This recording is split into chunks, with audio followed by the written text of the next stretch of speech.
Hello, Hey, Tyler. how What's are up? you? I'm well. How are you? Another good Monday. Another Beautiful, good. beautiful Monday. It is beautiful, isn't it? Oh, I Except saw you last week. you saw me last week. Oh yeah, at JLC. Oh yeah. It was so nice catching up. Yeah, it was. I'm excited to find out what we talk about. Just so everyone knows, we are recording this pre-JLC. We're pretending. No, seriously, who do we got on the podcast today? We got Katie from Jkath. Oops, what did I do here?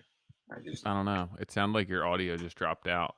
let's do that again then, because I gotta get that fixed. Yeah, Jkath Design Build and Reinvent. Okay. All right. I'm just gonna do that from the top. Hello, Tyler. Hey, What's how up, are you? man? I'm good. How are you?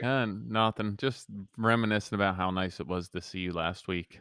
Oh, I can't wait to find out what we talked about last week In the future in the future, at guys. JLC. At JLC. Yeah. Well, if you guys, well, I was gonna plug JLC, but we just It's went. gone. So hopefully we see a bunch of you. We have seen a bunch of you guys Yeah, there. hopefully we saw a bunch of you. Yeah. If you guys did not make it to JLC, we are going to be at the Cape Cod Lumber Build On Expo, April 14th. 14th in Randolph. You guys want You to can know? sign up right on even if you just Google Cape Cod Lumber Company, they have a tab that you can sign up. It's free. You can sign up for our talk as well. But I think we're about 3 weeks out, they Yeah. said. Yeah, it's capecodlumber.com/build on expo 22 or 2022. But yeah, like Tyler said, it's free 12 o'clock to 7 p.m. in Randolph, April 14th. We're going to be presenting there. Sean Van Dyke, Gary Striegler, Mike Gerton, and the folks from Married with a Business. But you can check out their full schedule on their website. Hope to see you guys there if we had not already seen you at JLC. Um, yeah, but it's going to be a fun time. So who'd we have on today? We have Katie Kath from I Jkath Design, Build, and Reinvent. I'm not gonna lie. I Oh, thought it was Kath the whole time you sent that to me, and I was oh like, her my name's goodness. Kath. No, And then Katie. and then you said Katie, and I was like, okay, that's better. So Katie joins us. We really talk about something that we're all facing right now: employee retention. We're talking about client retention, but also I think the general consensus is that a lot of us are business owners, and we struggle to realize that everything is going to be a constant change, and we are so hypercritical when someone leaves, whether they quit or if we have to fire someone, or even when we're hiring someone, how that can change the company so quickly. And and like I said, we're oftentimes too critical of those moments, thinking that because someone left, we're doing something wrong, and we dig into that. Yeah, I feel like my biggest takeaway was just this kind of eye-opening that as business owners, small business owners, so many of our decisions and reactions and feelings are based on emotions and not actual business practices. Um, so I think a lot of us would be far better off just on a daily basis, if a lot of our decisions and reactions to situations were just from a business mindset rather than from a personal mindset. But it's just tough because we're in it. We're around everyone, we're around every decision, and we're emotionally attached to everything. Yeah, it's a good conversation. Katie, how are you? I'm good. Yeah, it's Yeah, been a day. it's been a I was day. wishing, yeah, Tuesdays are normally my day off, but we're off record, right? No, we're going. No. Oh, we're going. Okay, well Yeah. then I can't go into probably details of my day. But Let's it's go been into like the vague details. the vague details. Just we're going through a lot of change in our company, and I think I'm Yeah. having a hard time figuring out who's here for the change and who might not be. That's Uh-oh. that Let's talk about let's dig into this. Tyler, I can't see your eyes, bud. Where's your camera, bud? Right there. There you go.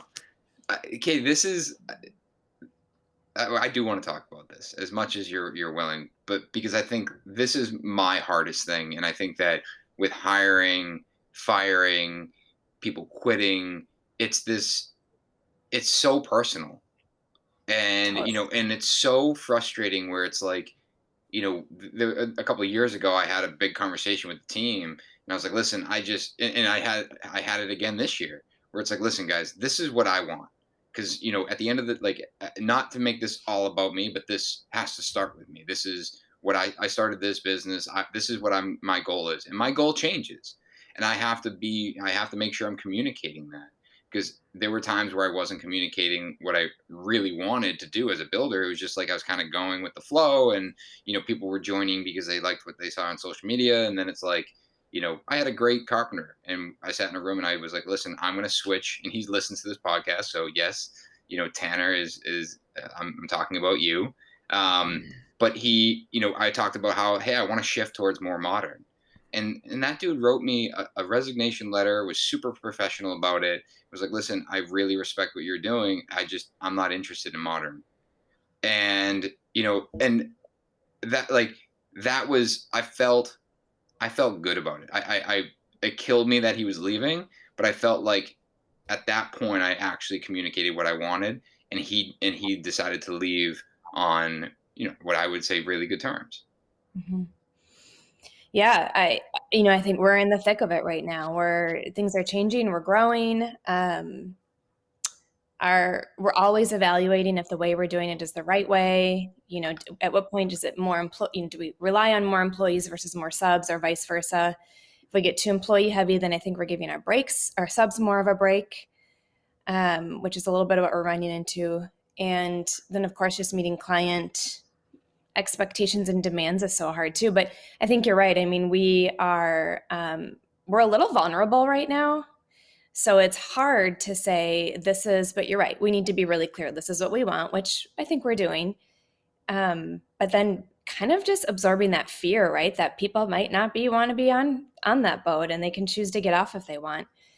So yeah, so we're just, we're navigating. I think we have a great team. Everybody works really hard.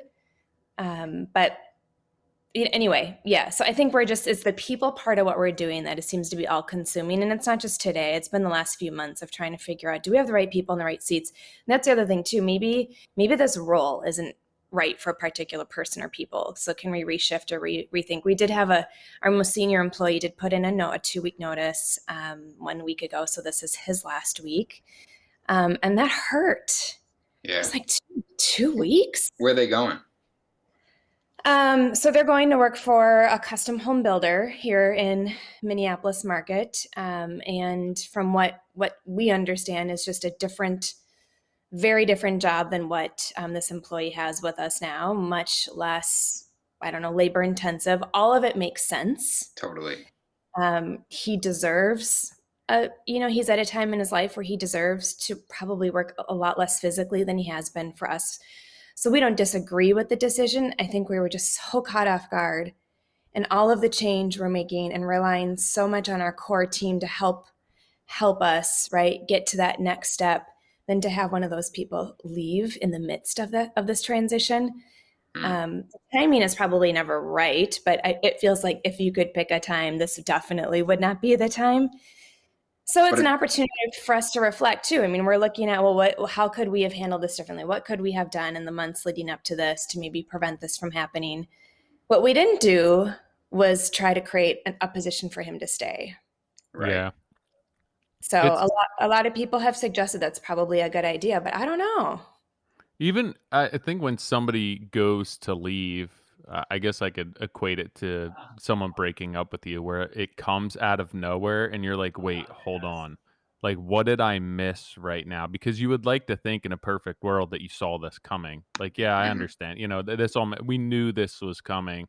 It was inevitable. But when it hits you and you kind of had no idea and it's out of nowhere, which I guess is pretty common nowadays with people just getting, higher dollar offers, more, what appears to be a better position. I think a lot of people are kind of jumping ship, but it's Mhm. tough when it does blindside you.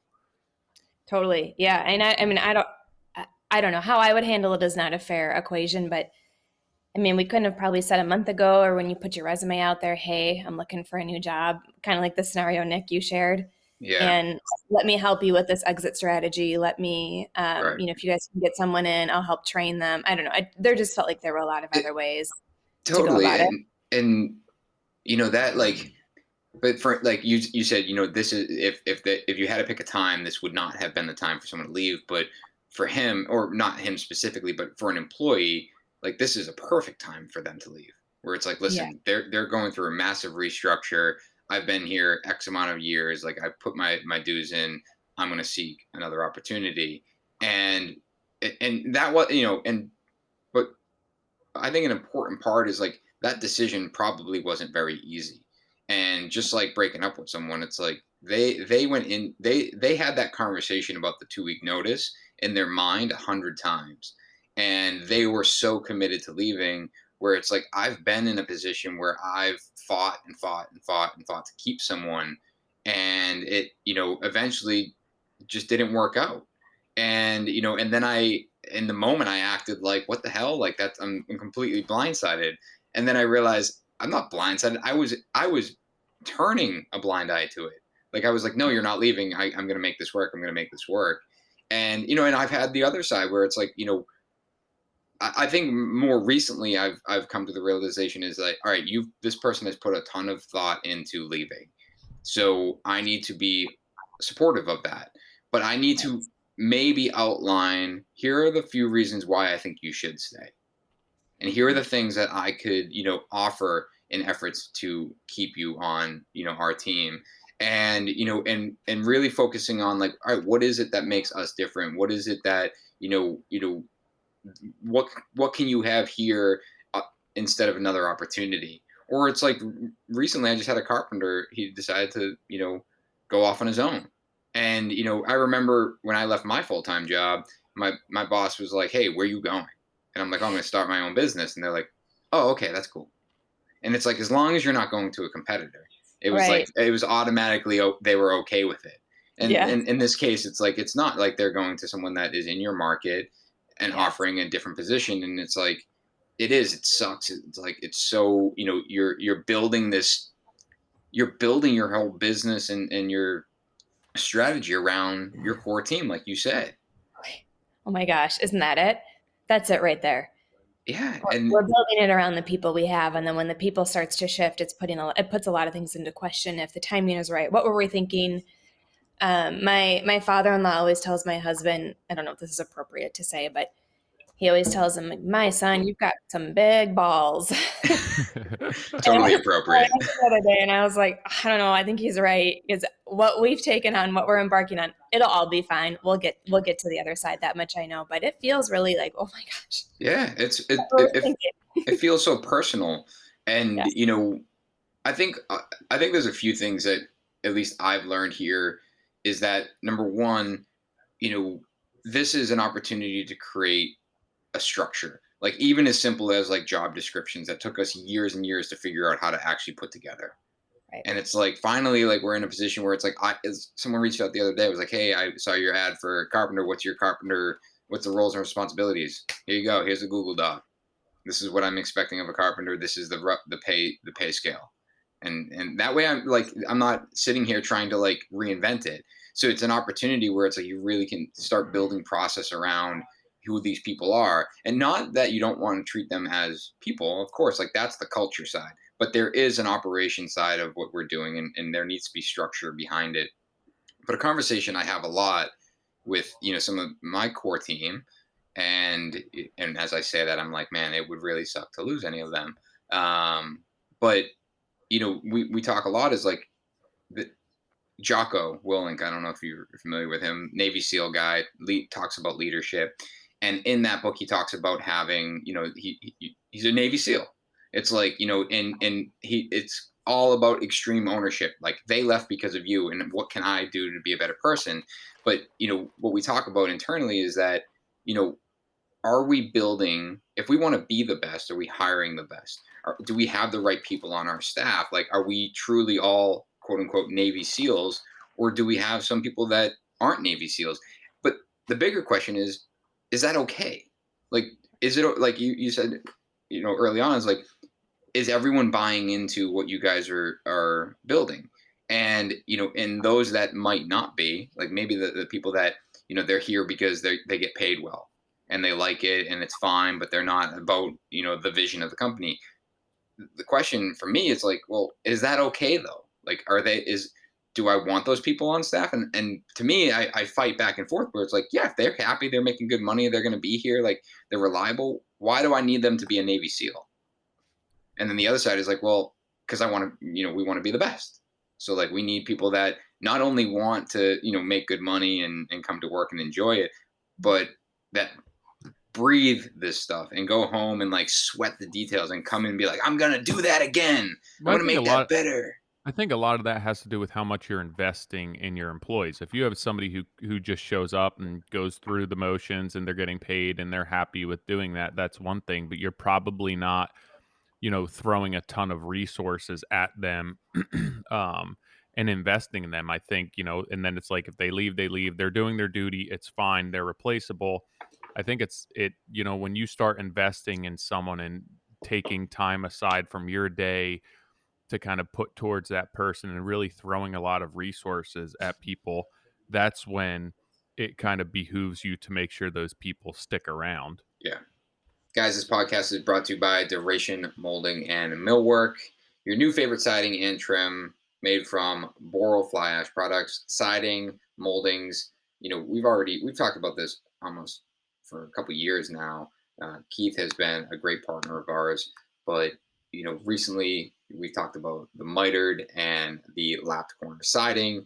We just saw them in JLC. That boral products and Royal Building Products are now, what is it? Westlake, Yeah. Westlake Royal Building Products. Yeah, I have a porch build coming up and it's more of a historic porch build where I'm trimming it out. And I found out that a lot of the trim is PVC and it's going to get painted and I'm at a loss for words. It doesn't make sense to me. I'm so bummed. I was like, "Yo, you guys don't want to use boral?" And they didn't know about it. So hopefully moving forward, that's something that I can change. I don't do a lot of that type of work, but I was like, no, we're really using, and I was so bummed to be finding that out. Dude, But it's not my job. I'm kind of subbing on it. So and the whole historic side of it. I mean, we've done a lot in Boston where we'll do window replacements on a brownstone, and they specifically say no plastic, no PVC. And had a recent. She was new to the historic commission. She was like, "You can't use that." I had submitted boron. She's like, "You can't use that. It's synthetic." I'm like, "Ho ho ho! Actually, you yeah, can use it. They did the church in your neighborhood, the entire church with it. Here's the yeah. data to prove it." She's like, "Oh my god, I'm so sorry. I'm new." But Keith was great. He got me he was like, "Nope, we did the church down the street. Here's all the information." And it looks great. I mean, it really does truly look like wood, and you're essentially getting rid of the negatives for using wood. The other thing with it like PVC, right? It's an old house. It's historic. There's going to be some old clapboard, it's not like a complete redo. And I just feel like the PVC, like it doesn't age at all. Mm, And it just like it never match it. Like everything looks brand new, and then in a year, it's like, all right, everything's starting to get worn in, and it just looks like dirty PVC. yeah. But not my job. Well, yeah. If you want to learn more about it, durationmillwork.com. Podcast is brought to you by Reno Run. So Reno Run, they are in Montreal, Toronto, Boston, Chicago, Philly, and Washington, D.C. Building materials exactly when you need them. They even handle oversized orders, big, large, extra large. Their team is equipped to deliver any size order. We've been using them a lot for our last minute deliveries. They get the van, right on the app. We can request material that we need. They go take care of it. So we're not leaving the job site wasting critical time. Whether we're QCing as a super or one of my carpenters is in the middle of something, we're not losing hours on end by heading to the store for that. Yeah, but I mean, I think this kind of started out also as small, quick kind of runner type deliveries where it's like, I need this miscellaneous thing or that, where they'll run around in a standard size van, but they can handle full size deliveries now, and I think that that's kind of what they're looking to do moving forward. Obviously, handle everything from the small last minute deliveries, and then even staging and providing larger deliveries. So don't just think that it's, hey, I need a doorknob. I need a couple pieces of molding. They can do larger deliveries too. Yeah, and we'll pay your first delivery. Podcast.rentorun.com/modern craftsman. I might start making a bunch of different companies and just get all first deliveries. We do not recommend that. This podcast is brought to you by Rockwool, high performance, fire resistant, soundproofing stone wool insulation for your interior and exterior walls, not only helping you to overachieve local codes and building standards, but getting ahead of future codes. You guys have been following along our Rhode Island passive home build. We're using Rockwool everywhere, under the slab, buried against the foundation, as well as 2 layers on the exterior of the home with comfort board and then the comfort bat inside. Well, they just launched an R Class program. It's a premium partnership program for builders who demand more, a community for those who take great pride in their craft and are always looking to learn about better materials and installation techniques that will ensure their homes comfortable, beautiful, efficient, and built to last. They also offer support and training by the team of residential building pros, samples, potential rebate savings, and more. Something that we absolutely utilize, constantly, especially on this passive home down in Rhode Island. We're constantly talking to Rockwall. Even our new jobs, we're sending over the drawings to them and having them look at it and helping us understand best practices. Yeah, if you hear the name Rockwell and you're not familiar with it, formerly the artist that used to be known as Roxel, um, but it, like, even looking at this where it's soundproofing stone wool insulation and it sounds like this very exotic, expensive product, and it's not. It's affordable. It does its job well. It's not like you need, looking for support. It's not like you need special tools to actually install this. It's pretty straightforward, but it's not this crazy expensive product that you can't get anywhere. It's very accessible. It's very easy to use, and I think that you may be able to find it very close to you. It's not something that's inaccessible right now, so definitely check it out if you have not heard of it or kind of only knew it by its previous name. Yeah, and if you guys are pros, which I'm assuming you are, head over to rockwool.com/R class. Check out that partnership program. This podcast is brought to you by Upstate Merch, is a quality-focused screen printing, embroidery, and graphic design shop located in Whitney Point, New York. For over 12 years, Upstate prides themselves on using only the best materials and American-made tools to get the job done. With their highly trained staff and graphic design team, they will walk you through the process and find the right garment and printing styles for your needs. Whether you're looking for giveaway shirts, embroidered hats, safety wears, polos, hoodies, or are you looking for top quality garments to outfit your team, Upstate Merch has it covered. Some of their favorite brands to print on are Bella Canvas, Next Level, Carhartt, Richardson, Bayside, and many more. Dylan, he's the owner. It's been super cool to watch him grow. We started using them a while ago and kind of hooked up with him in the podcast a long time ago, and always have had that open door in the relationship, and being able to shoot him a quick text about questions that he probably doesn't want to answer, but he's kind of growing this business. I use him for all my work gear, which probably isn't that much, but it's nice to know that it's coming locally. He's doing everything right here in the U.S. He's a really cool guy. He's supporting a really cool crew. So check them out. How much did you say you're getting off with your first order? Dude, 10% off your first That's order. that's huge. Yeah. I mean, Um, some of the orders we put in, we're ordering hundreds of shirts. I know. Because you So can't yeah, just get check him one. out. Upstatemerch.com. Email them, print@upstatemerch.com. Make sure you mention the Modern Craftsman podcast for that 10% off. For the things that we've been questioning lately, it's definitely that investment piece. we're investing on a lot of levels. And if we're not investing, it's what can we do differently? How much more can I support you? Putting ourselves out there, right, in a way that's required me to work 6 out of 7 days right now, and meeting all of their asks and needs and demands and supporting them in a way that is, I don't know, for the greater cause of teamwork. Because I worry that maybe we're losing a little bit of that. I don't know. It's been a grind the last few years. But I'm also tired of saying that too. I'm tired of that being an excuse. I'm tired of the pandemic and I don't know, all the things going on being an excuse. I mean, at the end of the day, we all have a job. We're here because we should want to be here. Right. We offer an opportunity, and I realize it's not a fit for everybody, but I don't know. So I don't know. I don't know if I'm such a, maybe I'm being too hard on myself, Nick.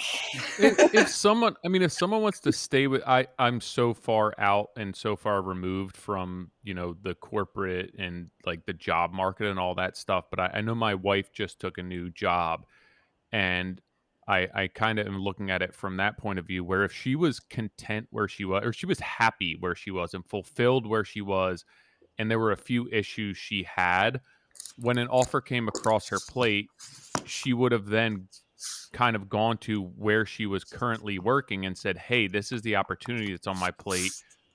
Is there anything we can do?" And kind of stayed at home. But I think that, she wasn't necessarily happy with a lot of things.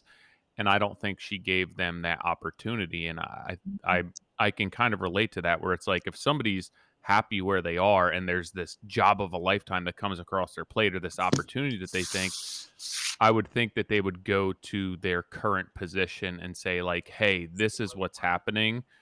Let's make this decision together, whether it's to stay or leave." And that, I guess, that kind of makes me say, if somebody wants to go and they don't want to have a conversation about what that looks like, it's almost like, all right, they're checked out, let them go. Yeah, Where 100%. like to spend more time or throw money at them, or kind of alter your business model, your plan, your future to fit around this employee, like they don't want to be there for Mhm. whatever reason. And you guys may be wonderful employees or employers, but it's not for them right now, and that's fine. Yeah. No, and you're right. And we're seeing, surprisingly, a lot of talent out there. We have people, decisions to make on who we're going to add, or who, what roles we want to add to our team. And Nick, you said it. Our job descriptions are more buttoned up than they've ever been, and I've gotten very intimate with a lot of different job posting sites that we haven't, quite frankly, had to do for 5 or more years. Right. We've been fortunate to hire people on referral or interns or Instagram. I mean, people used to come across on Instagram all the time. Are you guys hiring? And after engagement and getting to know, dating people on Instagram, we could bring them in and maybe subcontract a little bit here and there to get to know their work ethic a little bit before we extended an offer, which has worked very successfully for us. But so yeah, so we're, on the other side, the flip side of this, from the employee side, from the employer angle, we are still putting really cool opportunities out there. I know we talked about this at IBS, but we're opening finally our new cabinet shop with all brand new equipment that came out from your neck of the woods, and it's here. I have no idea what all these things do, but they do a lot of fancy things.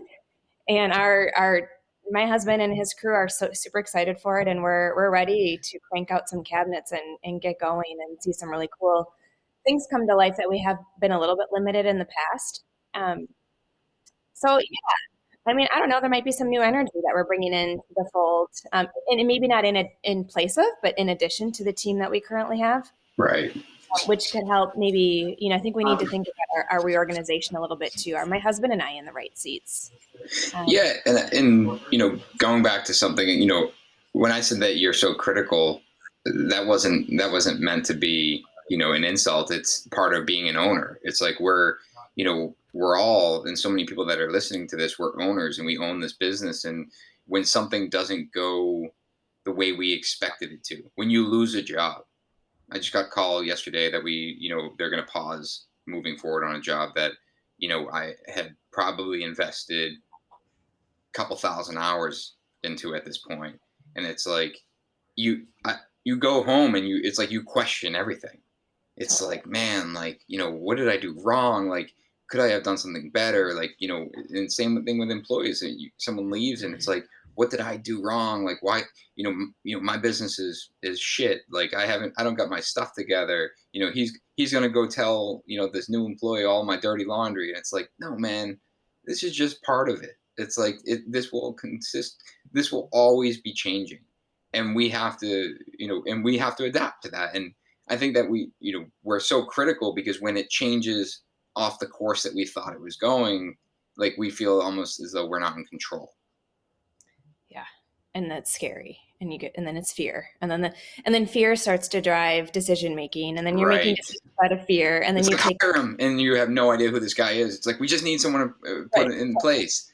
And it's like, but the reality is no, you don't need to do that. Like, you can be methodical. Yeah. And that, going back to something you said a few minutes ago, it's like you're sick of the excuses, right? We're sick of still saying, oh, it's been a grind. I'm with you. I had a conversation earlier today, and we're talking about production and like how to move quicker and more efficiently. And it's like the problem with today is that there are so many, air quote, good excuses out there to use. Oh, you know what? Sorry, material is really hard to get. It's like, no, you just didn't order it in time. Oh, Right. windows are 20 weeks out. It's like, then you should have ordered them 23 weeks ago. It's like, well, appliances are a year out. It's like, but we know this stuff. It's like, oh, my favorite right now, and maybe I'm going to get a lot of hate for this, but whatever. I was on site the other day, and they were trying to finalize some really critical measurement for something that we were having built for a shop, for one of our projects. Like, sorry, we haven't been able to get in the shop because my shop guy has COVID. And I'm like, okay, well, we just don't want him around everyone else. I'm like, then have him go in after everyone goes home, or put a mask on. Like, I don't. That's such a lame excuse to hold up a critical part of a project. And the reality, like, and I have my whatever. Like, again, everyone just has a really good excuse right now because there's so many of them. And it's like, well, yeah, projects are taking longer because you can't get subs. It's like that, and a lot of them are legitimate. I'm not oblivious to that, but I do think that well, we have to treat this like the norm, just like an employee leaving. It's like we can't decide that we're not going to put as much effort into it because we have a good excuse. My employee left, so that job's going to be delayed now. It's like, no, here's a time where you have to counteract that. It's like something has changed. What do we need to put in place to counteract the unfortunate circumstance that you're faced with? Well, and I love it because now even on the sales side, so back up to earlier point of contact with clients, the last handful of phone calls I've had, people have said, I always sort of end with, do you have any questions for me that we didn't answer, or my team, or anything else that I haven't answered? If I can't answer it, I'll get the answer for you, and I'll shoot you an email or text, depending on who the person is or how we came together. Mm. And a lot, it's explain to me how this project will stay on track. Explain to me about all the lead times that are a year or more out. Explain to me how the shortage, all of the things that you just listed. And I said, well, I don't know what there is to explain. I just shared my process with you, and my process absorbed all of those unknowns. I just got done telling you that if you want to start your project in January 2023, well, we need to get going, quite frankly. We need to be motivated to get to contract. I'm not hard selling, but I know that if I'm going to put my name on your appliance and window order, we better have a contract and a deposit. Right. So it's just like this added layer of being interviewed by people, by, just what they're hearing and picking up from all the other contractors that they've probably met with or spoke with. But one more comment, and redeeming, something you shared, a redeeming moment can be when you lose a client. And we've had this happen with 2 people last week that come back. And they're back, and they want to rethink it and renegotiate and just start over, and have had a really bad experience with a person or team they may have hired that are ghosting them, or they're price gouging, or you name the scenario. So that's always an interesting, how do you handle this? Do you take it, or do you say, you know what? We had that chance. Me personally, I'm saying we had that chance. I feel like that's the Sorry. right move because Yeah. ultimately they like you You became their didn't want backup us. plan, right? And you're desperate, and it's like if you didn't value what we were trying to sell, like why would you then value it later? And I don't know. Like, did you end up taking the jobs? No, we haven't taken them, but we're in conversation. They've at least gone as far as, so we get a lot of, I mean, I don't know. I mean, we engaged, neither of these clients had architectural plan. I mean, they didn't really have any, they didn't understand budget. I mean, it was very early on in the conversation. So they went Mm, and done the work. They went and shopped for a new home, which sometimes we suggest people do. Have you shopped to make sure? Sometimes we get 2,000 hours into it, and that's the right. call we get. Well, we decided to buy our dream house because it Oh, just the didn't want worst. to get through the remodel. You go look at the listing, it's like, I would have built something way better than that. Yeah. Yeah. So I mean, we're interested in one of them. I mean, the conversation was early enough on. It meets our criteria, I think, in terms of location, budget, opportunity, marketing. Believe it Yeah, or not, I mean, that's a filter for us. Is this a marketing totally. opportunity? That should be high up on the checklist. So, and I think Tyler talked about that too. Mhm. From Killowen is like you got to go through that checklist, and if it's a that's a portfolio piece. But if it's a portfolio piece but a terrible client, okay, well the terrible client trumps that. But to sorry, I cut you off, but like I would agree, like or not agree, but as I'm sitting here thinking about it, it's like uh, yeah, my immediate reaction would be to say no, like you had your chance. But I think that at that time, the only way to move forward is like, all right, let's just restart. I need to set expectations because maybe that person did like, especially if they had no information, maybe they were, they went into a different direction for a really honest reason, where it's like that someone else came in and said, hey, we can, that something felt better and they were wrong, and for them to come back and I think that to me at that point you just need to be even more clear with, hey, I'm happy to give this a second look, but I just want to be really clear with expectations here because Sounds like a love story, like The Notebook or something. It's so exhausting. Ah. the Notebook, I'm glad you star waited for me. starring your contractor. That's such a good movie, you guys. Doug, we got a video idea. It's a classic. It Uh, is. It's good. But I agree. Yep. We're moving forward. We're in conversation. We don't have anything formal ahead, but you're right. I mean, we're setting very clear boundaries.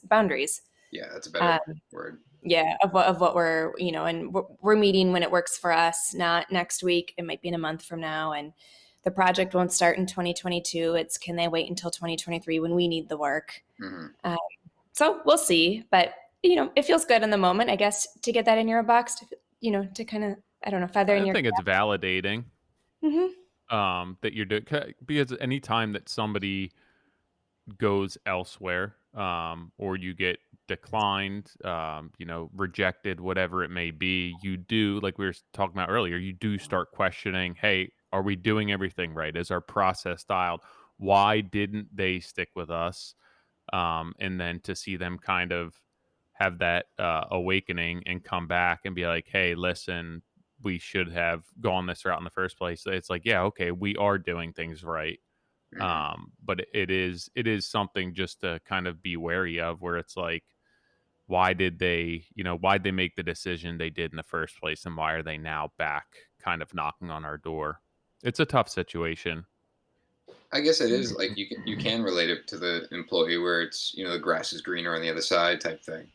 And I mean that's probably one of the most common conversations we're having right now amongst our peers is that people are jumping ship, and a lot of it has to do with money.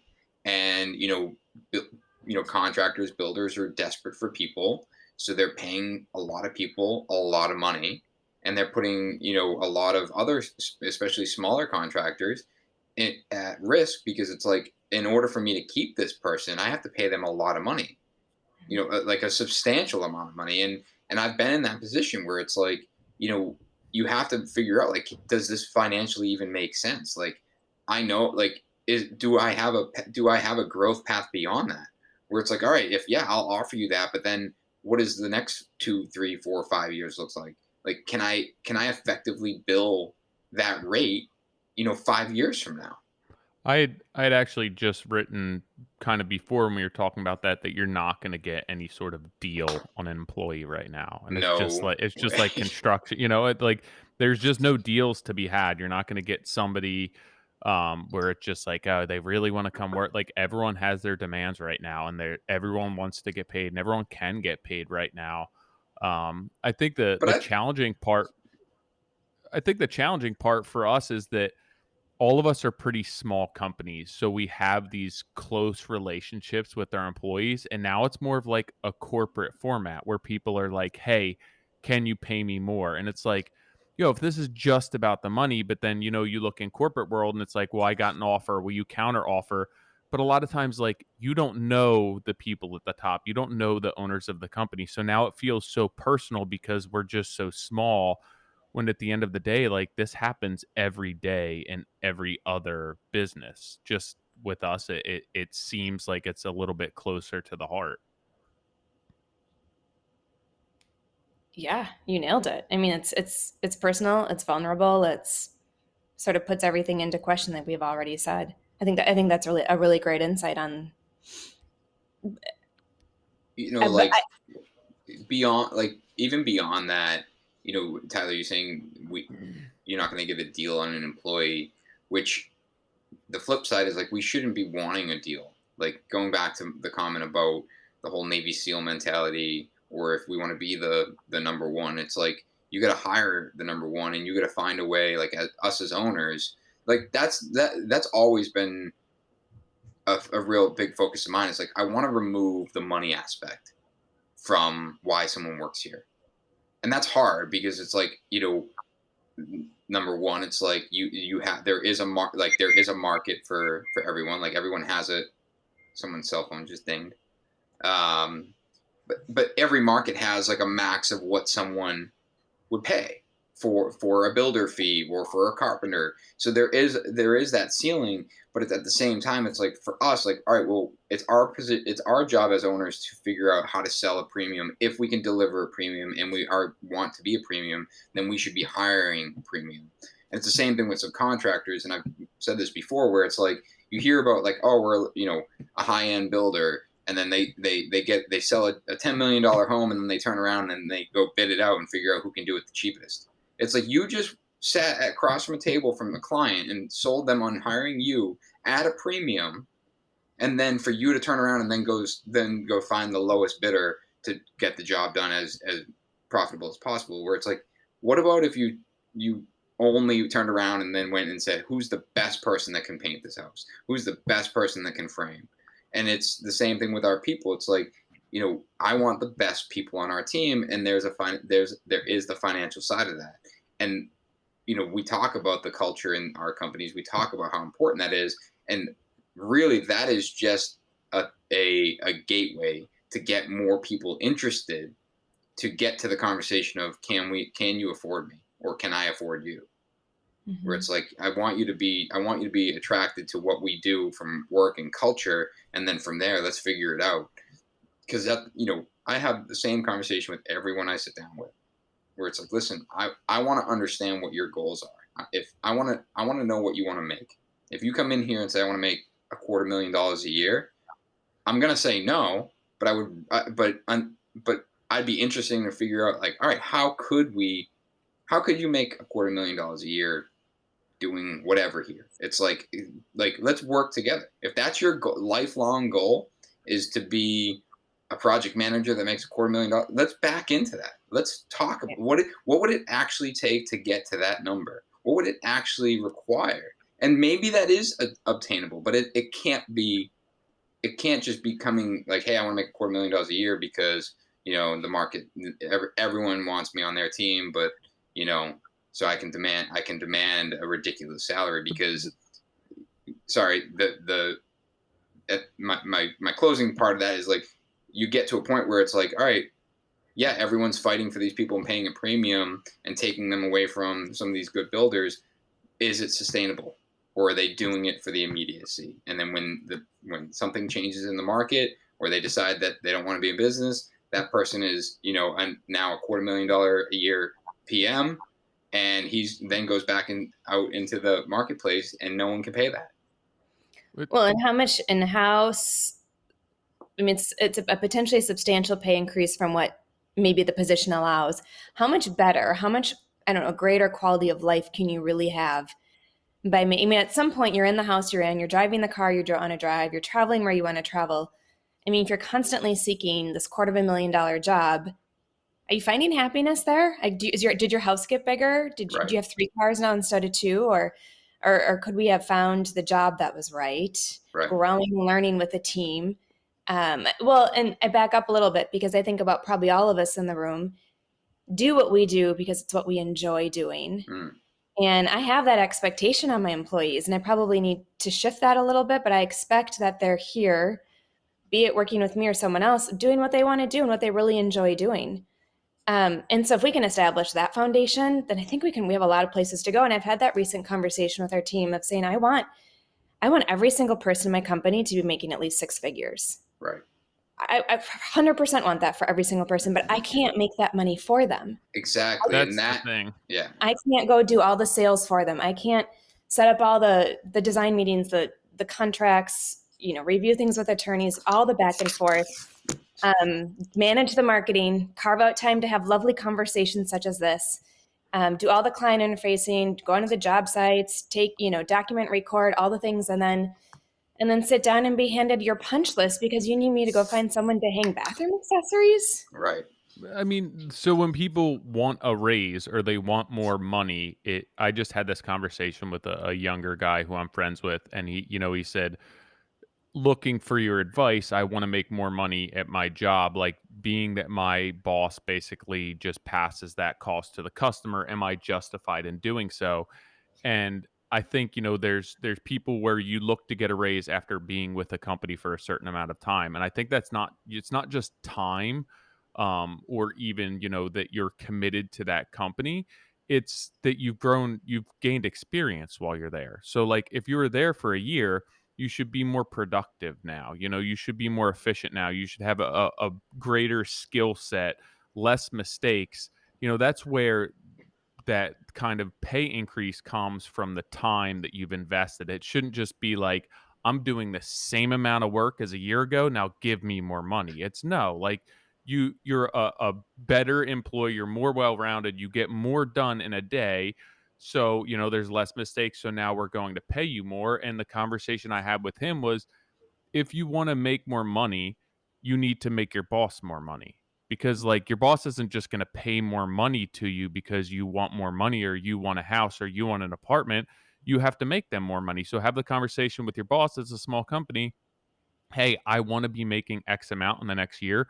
What responsibility, what roles, what can I do to get there with you, rather than just saying like, hey, I need this much money.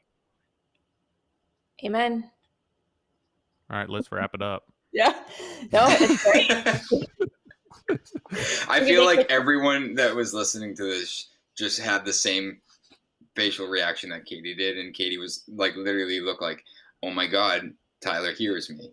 And but that is the core of it. It's like, that is why you have this cost of living increase, right? Where it's like, if you're just going to continue to stay doing the same thing over and over at the same efficiency, it's like, yeah, you get the cost of living, Yeah. and it's like, oh, well, all the memes on Instagram say cost of living increased 7%, not 3. It's like, great, here's 7%. The point is, it's like, that's not substantial. Substantial is when you're like, exactly what you just said is like, if you're getting more work done or more efficiently, or you're able to handle more work, it's like you are effectively making us more money. And it's, the comment about like, well, he just passes it on to the customer. It's like, the problem is a lot of people don't understand the burden that labor has on it, where it's like, yeah, you're paying someone $30 an hour, but they cost, $47, the company $47 an hour, between insurance and the vehicle and the cell phone and this and that and then vacation time. It's like all the days you take off, like that costs the company money. But the there's a great, like, I forget, there's a great saying, but it's like, if you want to raise, you basically figure out how to do your job faster. Yeah. And it's like, or more, like get more done in the time frame necessary. And that's why, like, I threw $250,000 out there, which is a huge amount of money. And it completely just like, random. But the point is like, say a carpenter wanted to come to me and say, "Hey, I want to make $250,000 a year." That's a huge salary for one carpenter.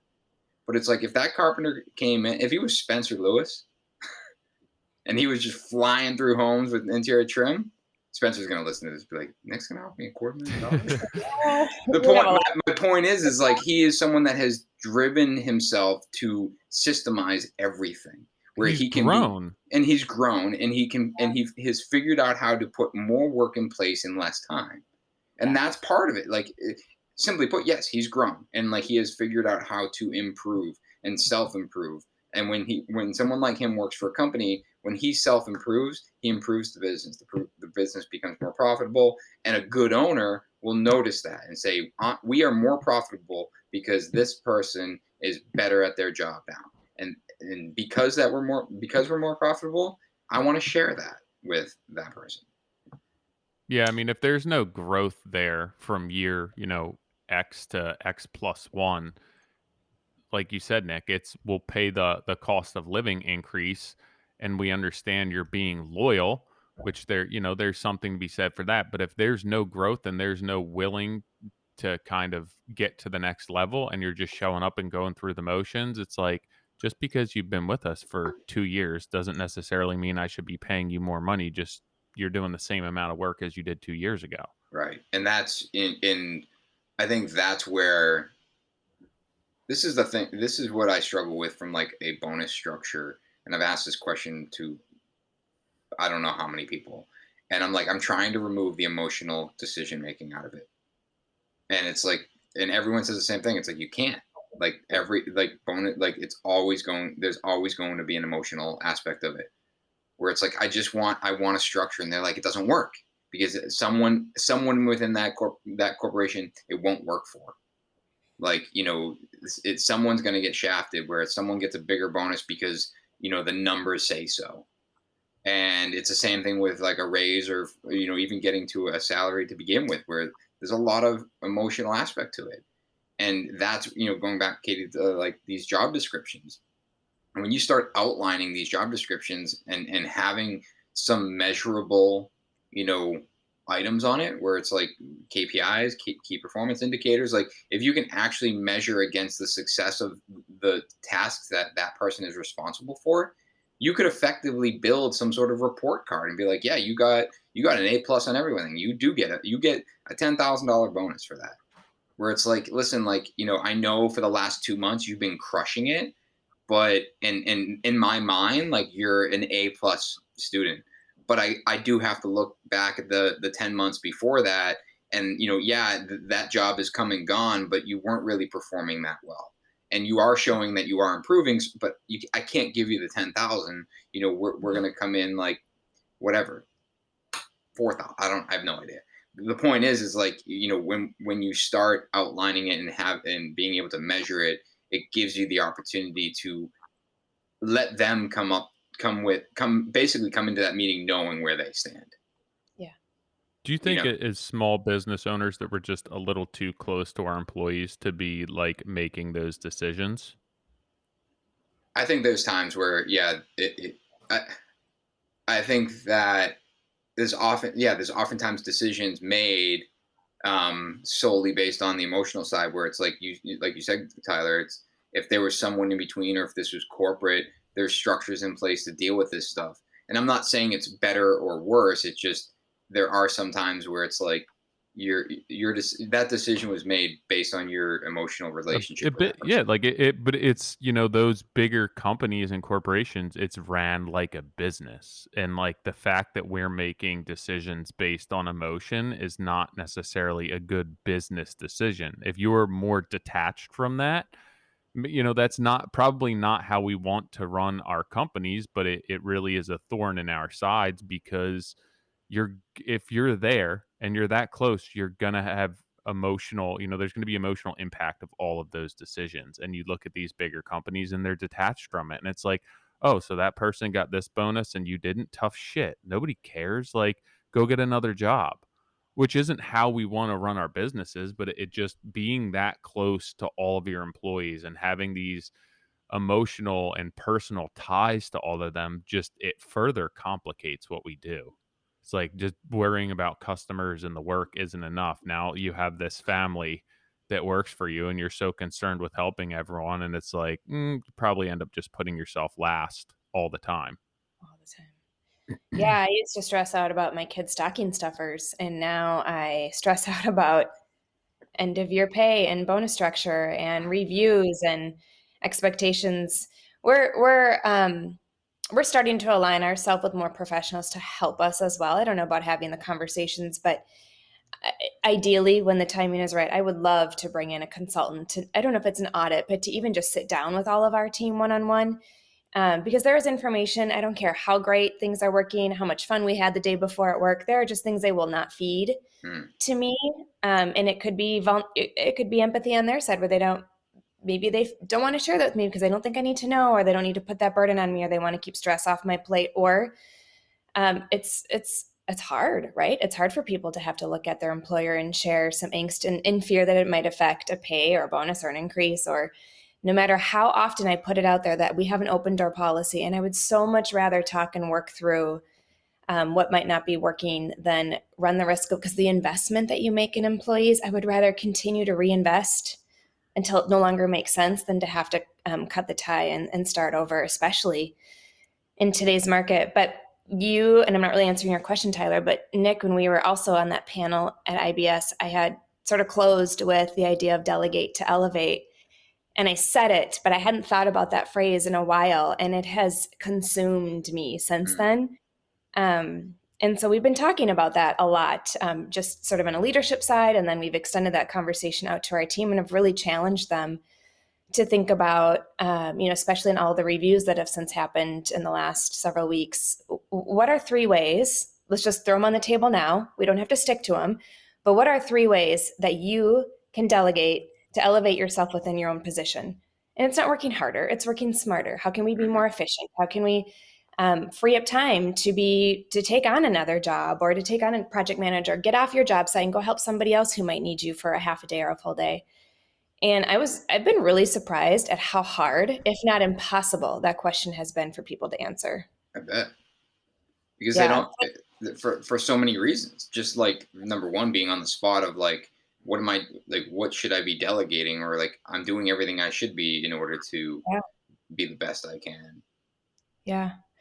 But I mean, my hope was to encourage just a thought provoking session of let's brainstorm together. Let's think about, even if we just look back at the stresses from last week, what are 3 things that didn't have to be that way? Or could we have leaned on a sub to do and not as an not employee? Or could we have, in our team meeting actually brought up as a conversation, hey, I'm struggling with this on the site. I need everyone in this room to help me. I need to help Yeah. brainstorm. I need research. I mean, there are, it's that communication piece too, right? So, There, and there was this speaker I saw at a summit last year, and I'm gonna botch how he communicated, but it's something basic. Or actually, no, I remember. It was constraint.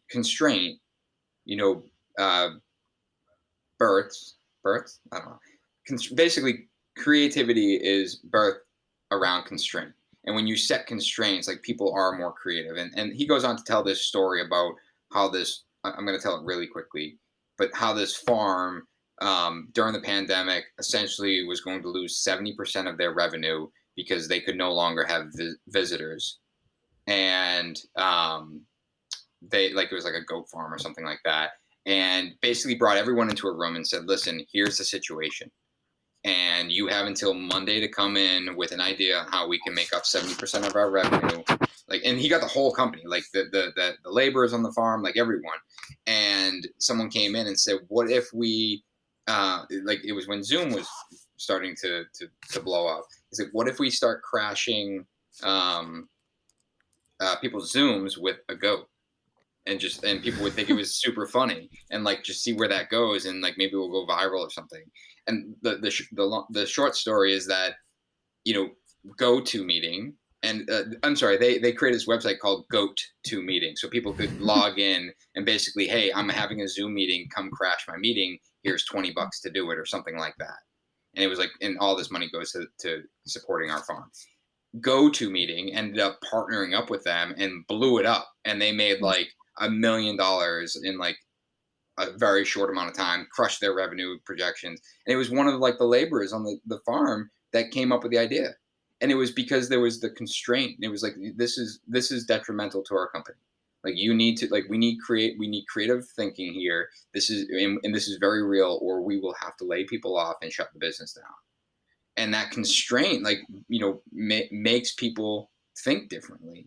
And it's the same thing where it's think about construction, where it's like you know very real conversations around like, hey, I think this schedule is too tight. It's like that's fine. Like I'm all ears. Like, but the job was sold with this schedule, and so what would it take in order to get this job done? What could we act like? What are the things that would be necessary? And I get that there's a cost to that, but maybe there isn't a cost. And it's going back to like the planning and the preparation. It's like you know we were talking about interior trim on a particular job. They're like, oh, we're going to need X amount of weeks to do that. I'm like, well, what if you know your door package, right? You got 53 doors on the job site. You know what size they're coming. What if you have the shop pre-miter every piece of casing, put a lamello clip in it, and then all you have to do is when you get them on site, you cut the length. It's like, well, what if some of them are wrong? I'm like, okay, so say 40 of them are right, and all you have to do is cut the length. Like you're already ahead. And it's thinking like and that's what I try to instill, and like that's what I want out of the team. And I think this is what we're talking about here is like we want our team to come to the table with solutions and think more creatively, and whatever these constraints might be, whether it's difficulty in culture, difficulty on the project, not feeling as though they have a place, feeling as though they have the grass is greener on that side. It's like, all right, like let's talk collectively. But Katie, going back to something you said a couple minutes ago about this open door policy, I'm the same way, but they don't come in that door, and there's always chatter, and the worst is when someone leaves, and the entire company's like, oh, thank God he left, and it's like, what did I miss? Mm-hmm. And it's like, yeah, he was just toxic, like he just had a bad attitude, and it's like we just really didn't want him here. And I'm not saying that about anyone in my company in particular, or that's someone that's been here, but that happens, and people and that's a hurdle that we have to get over. Going back to the emotional side, it's like, why doesn't anyone come to me and say, hey, listen, this person's really bad for the company, or are they? And I'm ignoring it because I think like, hey, they're a good person otherwise. But those are the things that we need to delegate, you know, as Katie was saying, that aren't necessarily the conventional things that you're thinking of delegating, where it's like, I need to free up time in my day. Where it's like, no, maybe you need to delegate, where people can come to express concerns within the business rather than going to the business owner. Maybe there's like certain aspects of the financials that just give you anxiety and stress where you can get somebody else to oversee that. And it's not necessarily saving you massive amounts of time in a day, but it's preserving, your sanity, or it's kind of just making way for a better work environment because now somebody can talk to somebody else and be completely honest with them and not have to worry about insulting the owner of that company. Yeah, it's almost like you put a complaint box in the office, anonymous complaints. Yeah, but I think that a lot of times we do, like when somebody is approached with the question of what would you delegate, I know that my mind goes to like, what do I do in a day that I don't want to do? But it's more so from just a time suck perspective, that Right. like I'm above this. There's things I can be doing that are more valuable. But I think that the mentality, to a certain extent, that's right. But I think that there's a lot of other things. I even know, like, I used to pay our credit cards every month, and I would go through everything and see like how every dollar that was spent, and make sure. And finally, I was just like, yo, every month this just gives me so much anxiety. Like, I don't want to go. I'll pay it. Like, I need somebody else to look at this and not just see what it costs me to live every month, because it would be like the fourth of the month, my wife would just be like, all right, I got to go hunker down somewhere for a day or two, where I'm like, we spent this on this. And like 2 years ago was just like, yo, You pay all the credit cards. Make sure everything's legit. If you have a question, come to me. And how much money we need transfer from this account to the other. And like our life and marriage got substantially better. And it's not that it took me long. It's just like it was a part of my life that caused me so much stress and so much anxiety. And now I don't do it anymore. Well, and that's fantastic. I love that. And so the whole delegate to elevate model is born out of traction. If you guys have read that business Yep. book. Yep. So, and I don't have all the quadrants memorized, but the one that we all statistically spend most of our time in is doing things that we don't like, but we can. And so we spend a good portion of our day, whatever that percentage is, doing things that we can do because we know how. Which means if we're feeling fatigue or stress or fear, anger, exhaustion, any of those things, we need to look in that quadrant and we need to find things and take them out of that box and find someone else that can do it for the exact reason of just having a better outlook, positivity. And I think our employees, I think it's super valid for our employees to think about that same perspective. Now, the difference is they are employees, so we can't always, some of those things might be very specific job requirements that they need, we couldn't take it to heart what they would want to take out of there, but there could be some really interesting conversation. There could be a task they just absolutely hate doing. And it might be a really easy task to put on somebody else. And if that's enough to make their day or their week or their year, let's talk about it. Let's come up with and then to be in that space, I love collaboration more than anything. And so I think I yearn for that with my team too. And so when we're in that space together, creating, collaborating, brainstorming, problem solving, it's so magical. And so I'm just, I'm hungry to kind of get back to that space where we don't have to think about stress and deadlines but even so, the stress and the deadlines are never going to go away. It's what we do for a living. We work in a stressful environment. We have deadlines. And the biggest thing we can't ever predict are our clients. I swear every single contract we sign, this client is the best client we've ever had. Yeah. Every single time. And you just never really get to know your clients until the end. Well, even or during the tough times. Yeah. Where it's like, Or right after you sign the contract. Yeah. It's like, wait, now that I'm your girlfriend. Just do a one of their head spins around. Yeah, it gets interesting. I mean, you guys must have had talks about that, just talking about clients and just the wild stories that you get from your clients and a lot for what we do. Fortunately, I think we're in a space right now where I don't think maybe one client we have living in the home while we're renovating. That's really tough. It's really tough. Yeah. That's always, we always do like an exercise and like figure out like, hey, it's more expensive if you live in it rather than if you go rent. But Boston, it's like to rent, a short-term lease, it's like 10 grand, $15,000-$20,000 a month. And it's like, we got to like prove like, hey, it's better if you move out for $60,000 we'll save. But I think in what we do, that's, at least in my experience, is the most difficult is when they live in the home. It's so challenging.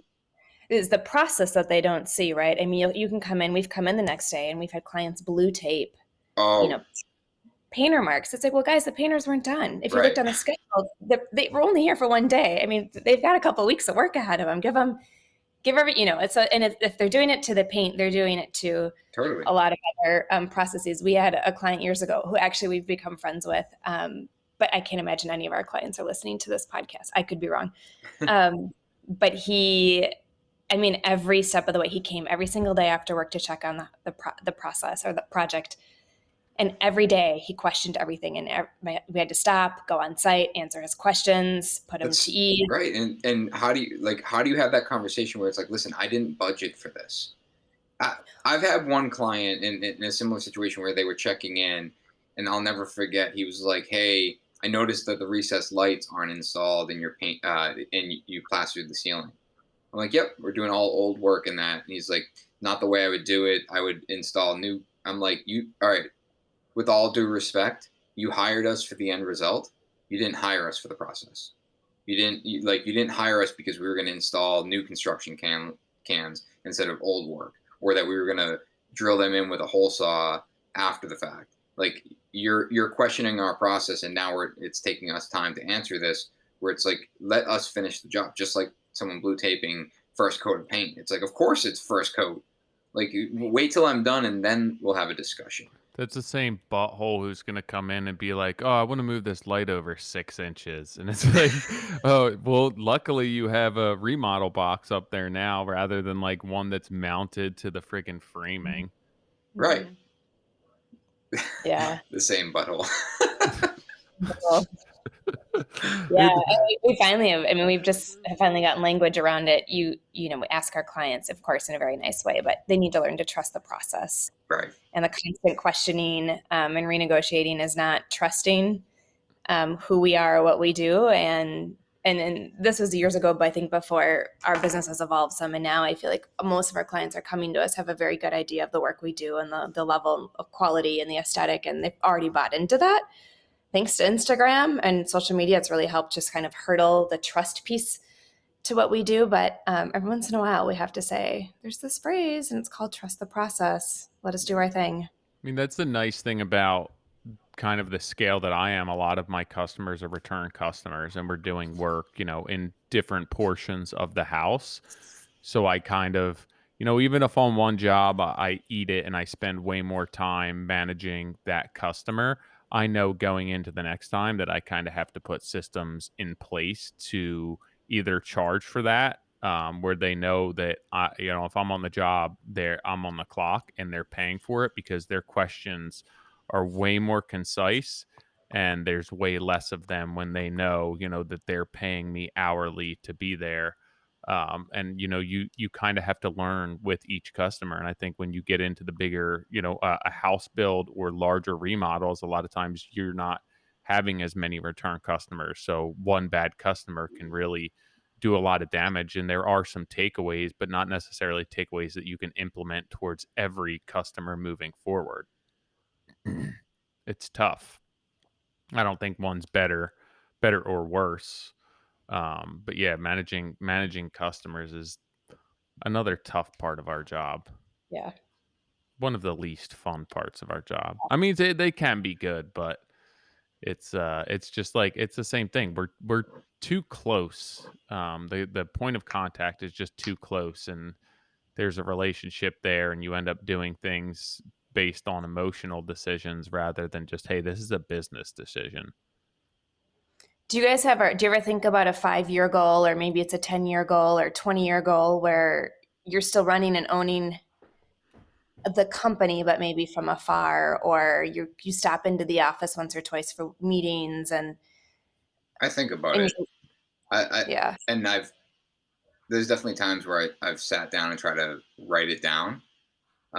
Even so far as like having a business coach be like, all right, what's your 3-year goal? Let's write it down. And I write it down. I'm like, I don't even know if that was just like I just made up. I just made that up.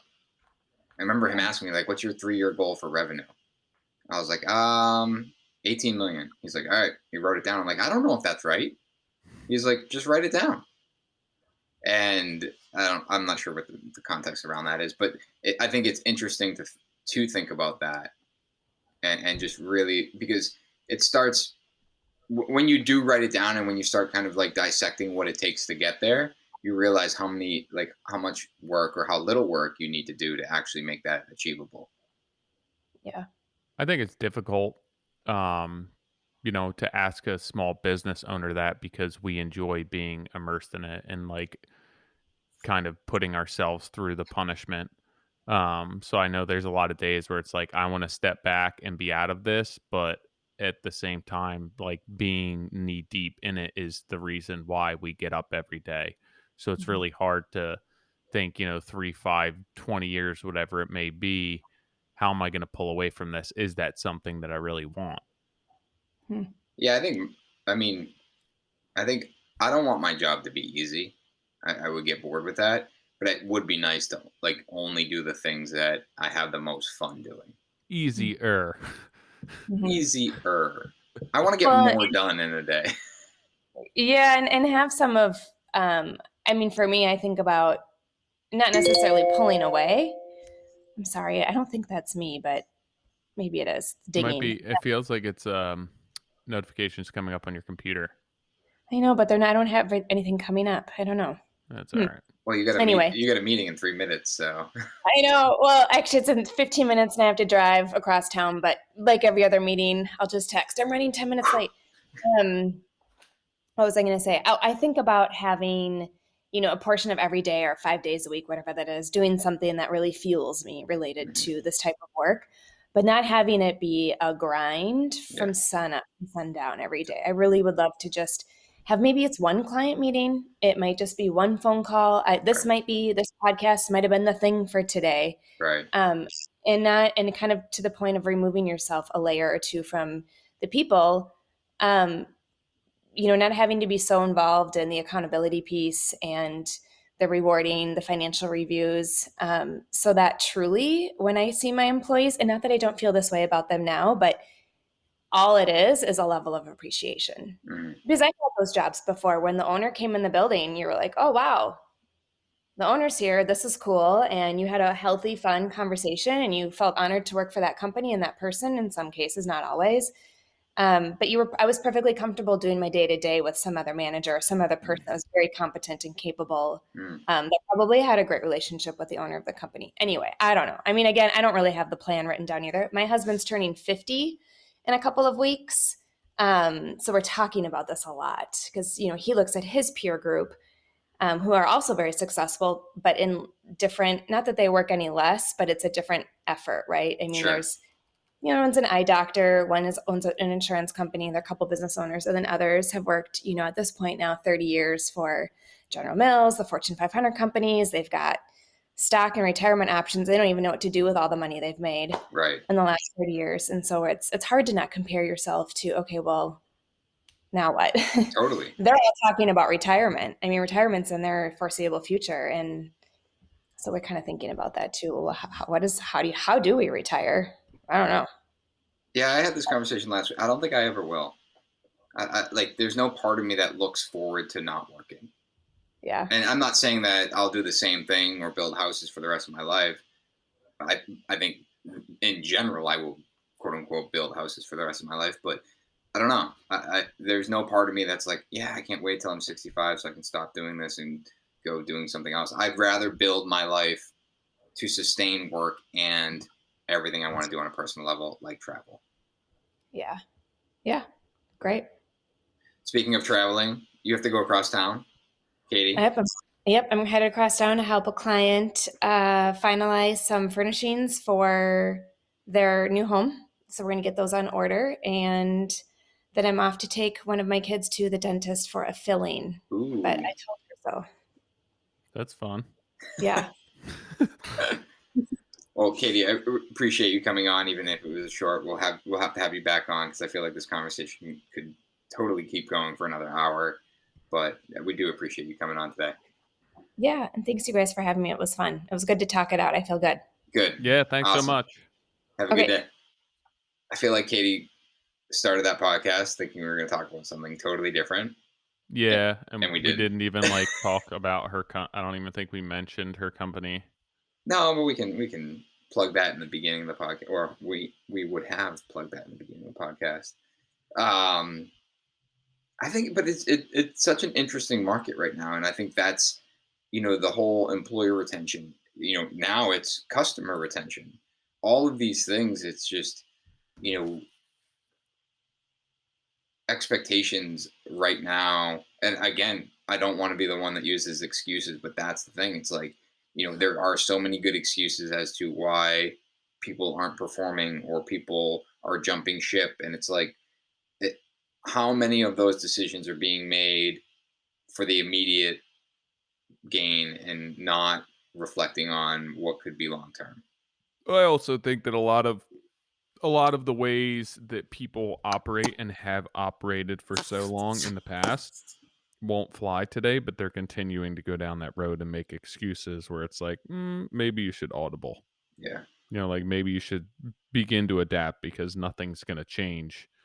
Um, and I think that, it's at some point it's to plan and account. And I know that there are some things that are out of control, but like you said, windows and everything else, it's like you've known for how long that you're building a house. Right. to have it sit and not be able to get dried in because there's a backlog, do whatever you have to make sure those things get in place, or at least manage the amount of them that are really going to hang you up. But Right. I don't. I think the people are still going about building, other than like price wise, they're still going about building with the same processes and not adapting to kind of make things operate a little bit smoother. Well, I think it's similar to like code compliance or like building to a higher level. It's like you're just choosing to turn a blind eye to innovation Yeah, and how stuff is changing. It's like this stuff does change and you have to adapt to it. And it's like if what if Windows never go back to a 4 to 6 week lead time? And yeah. they're always 20 weeks where it's like that just that's how Windows are now. And it's like, you know, I was in a conference last week, and they're talking about plywood and engineered lumber and all. And it's not that they can't produce it; it's a transportation issue. Yeah. And it's like, all right, well, like knowing that the material's there and just can't get to you, it's like, all right, so we got to plan for that. Like you got to Let's plan buy for. trucks, Let's buy trucks. or you could use Reno Run. Nice plug, Tyler. We got to do a giveaway. We got some swag. We Oh never yeah. we never got last week's listener email us. So if you have not listened to last week's episode, make sure you do, because we gave away some swag last week. And this week Do you have their name offhand? I do. It was Kel something, wasn't it? Yeah, it was Kel1234. Nice. So we So don't know if you're a boy or a girl. KCal, it says 1234. This week it's Jake357. You guys are young and just starting out in the construction, this is an incredible resource for the ins and outs of business. I'm in my mid 20s and have learned so much from these guys. I really appreciate how they own up to their daily struggles, and it makes me feel a lot better my own issues working with builders. With my own issues working with builders. Overall, great podcast. Thanks, guys. So Jake357, shoot us an email proving it's you, info@themoderncraftsman.org. Also send along your address as well as your t-shirt size. I'll make sure you get you some swag out there. If you guys want an opportunity to win a t-shirt and or a hat, go over to iTunes, drop us a 5-star review, and let us know why you appreciate listening to us. And as always, a big thanks to our partners and sponsors, Duration Molding and Millwork. You can learn more about them at durationmillwork.com. Reno Run, if you guys want some free delivery on Reno Run, podcast.renorun.com/modern craftsman. You can also head over to our partner Rockwell. Rockwell has a new R-Class program. If you want to learn more, rockwell.com/R-Class. And of course, our buddy over at Upstate Merch. If you're looking to get 10% off your first order, make sure you mention the Modern Craftsman podcast at upstateurge.com, or you can email them print@upstatemerch.com.